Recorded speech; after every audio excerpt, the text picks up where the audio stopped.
Assalamualaikum dan selamat pagi. Tajuk kita pada hari ini ialah pembiakan tumbuhan.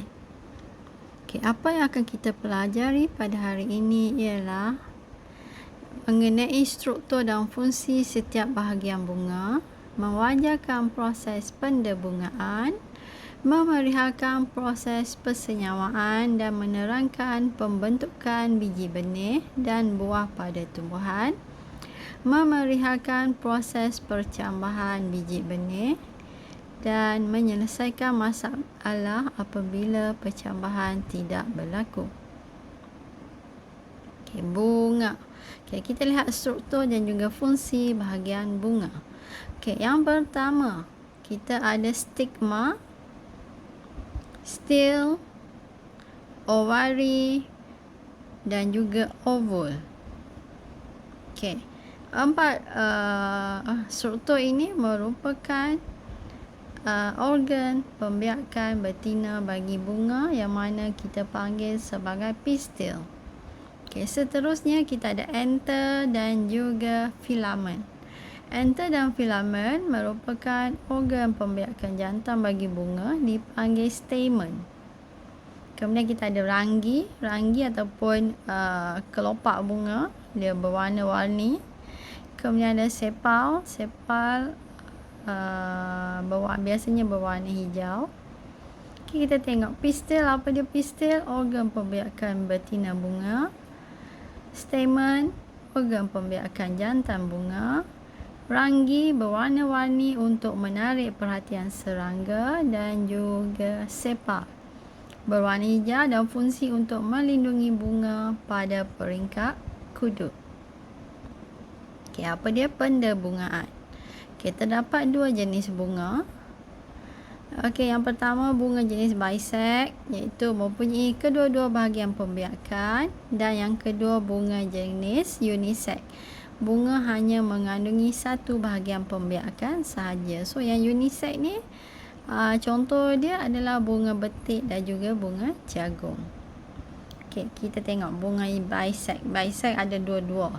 Pada bunga dia ada dua-dua bahagian pembiakan, iaitu pistil dan juga stamen.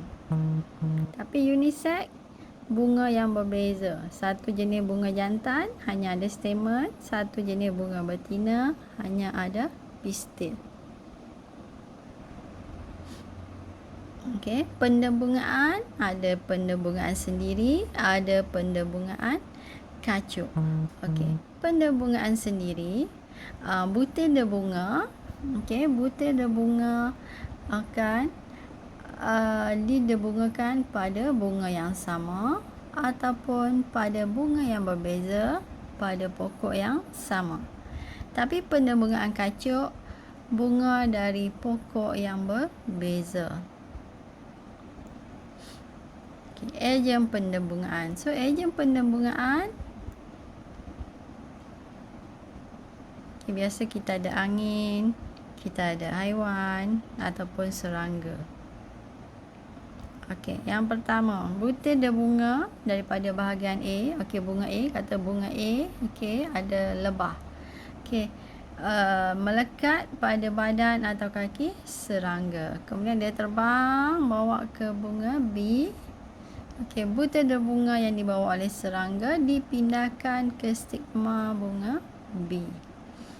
So tadi cikgu ada sebut ejen pendebungaan, angin, haiwan dan juga serangga. Kita tengok ciri-ciri bunga yang didebungakan oleh serangga ataupun angin. So kalau dari segi saiz bunga, kalau didebungakan oleh serangga, besar, gugusan kecil dan yang padat. Tapi untuk angin kecil, bunga dia sangat kecil. Seperti raja. Kemudian ranggi yang didebungakan oleh serangga, terang dan berbau. Ranggi itu kelopak bunga. Tapi angin pudar dan tidak berbau. Anther mudah disentuh oleh serangga, tapi untuk angin tergantung longgar pada filamen yang halus, panjang dan bergoyang. Jadi dia ringan. Stigma melekat dan bercuping. Yang ini adalah panjang, bercabang dan berbulu. Okey, butir berbunga sedikit kasar dan melekit. Okey, yang angin yang dibungakan oleh angin banyak, kecil dan ringan. So contoh dia macam ni, bunganya yang terang, besar. Tapi untuk yang ni kecil, tidak berwarna dan ringan. Okey, kelebihan pendebungaan kacuk. So, yang pertama, pokok lebih sihat dan dapat menyesuaikan diri dengan persekitaran. Tanaman mempunyai varieti baharu. Pokok baharu mempunyai daya tahan yang tinggi terhadap perosak dan penyakit. Biji benih lebih berkualiti.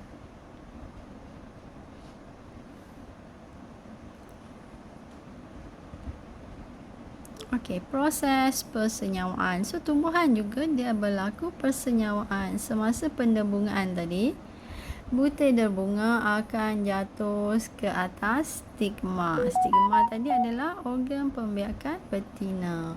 So, jatuh ke atas stigma, kemudian tiup berbunga tumbuh ke arah ovari membawa gamet jantan. Okey, ni tiup berbunga dan stigma tadi jatuh, dia akan tumbuh ke arah ovari bawah. Okey, yang seterusnya, selepas tiup berbunga menembusi ovul, gamet jantan bercantum dengan gamet betina. Jadi persenyawaan berlaku.